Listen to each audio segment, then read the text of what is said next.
Även en kung kan behöva ha en trädgård. Kanske för att odla kung Karls spira, kung Karls knappar eller kejsarkrona. De 2 första växterna är kopplade till kung Karl den 12, men inte den 3, för kejsare blev han ju aldrig. För att ens komma i närheten av detta fick man ju vara Gustav II Adolf den store. Han står förresten staty en bit härifrån Kungsträdgården. Eller rättare sagt, han sitter till häst på Gustav Adolfs torg. Men står gör han på Gustav Adolfs torg i Göteborg. Och där har han stått sedan 1854 i form av Bengt Erland Fogelbergs staty. Kungsträdgården i Stockholm fanns troligen redan på 1400-talet. Och här har det hänt en hel del under åren. Skridskåkning, rofylld vandring och tedrickande. Men också en strid om almar och ungdomskravaller. Sådant larm skrämmer knappast krigarkungen Karl den 12. Men frågan är om inte kung Karl den 13 kunde ha blivit lite rädd för detta. Denna park har förresten inte alltid varit för allmänheten, utan den har varit inhägnad. Först av ett träplank och senare av en hög stenmur. Kan kung Erik av Pommern ha odlat kål här? Det sägs så. Det anses även att flera kungar, bland annat Gustav Vasa och Erik den 14, där har utvecklat trädgården vidare. Det lär även ha funnits en fontän här på Karl den 11:s tid, liksom växthus och orangeri. Så byggdes det mellan 1635 och 1643 ett palats av Jakob de la Gardie. Fältmarskalken, riksrådet, herren till Läckö slott och intagaren av Moskva. Detta palats gick i släkten under namnet Stora huset, men kallades allmänt makalös. Och makalöst var det i sin prakt. En prakt som lär ha saknat motstycke. Det lär ha varit ett av Nordens mest praktfulla privatbostäder nämligen. 5 våningar högt i tegel och med 4 torn, koppartak och fullt av stenhuggarkonst och skulpturer. Det var typiskt för stilen barock det.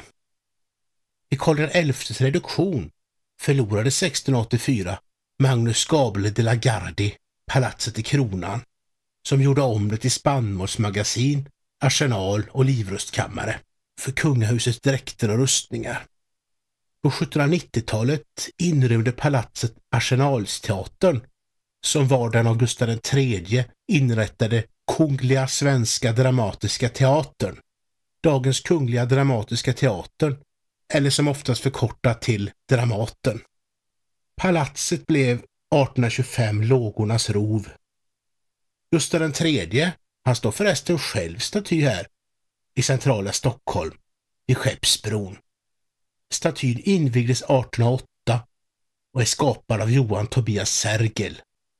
Skulptören Johan Tobias Sergel har senare fått namnge Sergels torg. Han hade nämligen i närheten av detta en ateljé. Ja, det var innan Norrmalmsregleringen gjorde att Klara kvarteren med mera blev grävskopornas rov under efterkrigstiden.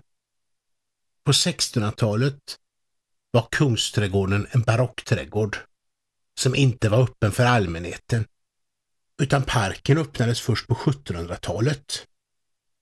Då kunde stockholmarna, hög som låg, spatsera runt på gräsmattorna här.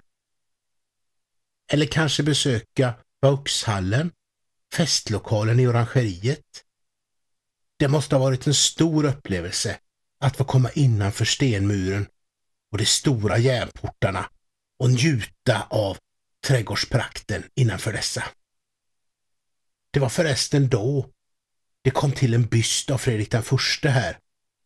Den stod på samma plats där Karl den 13 står idag.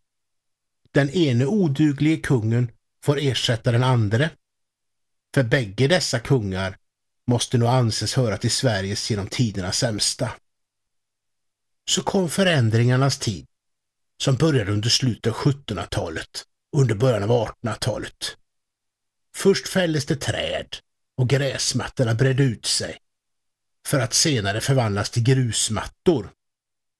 År 1822 bytte platsen namn till Karl XIII:s torg, och här stod det nu sedan en kortare tid en staty av den nye kungen Karl XIV Johans adoptivfar Karl XIII.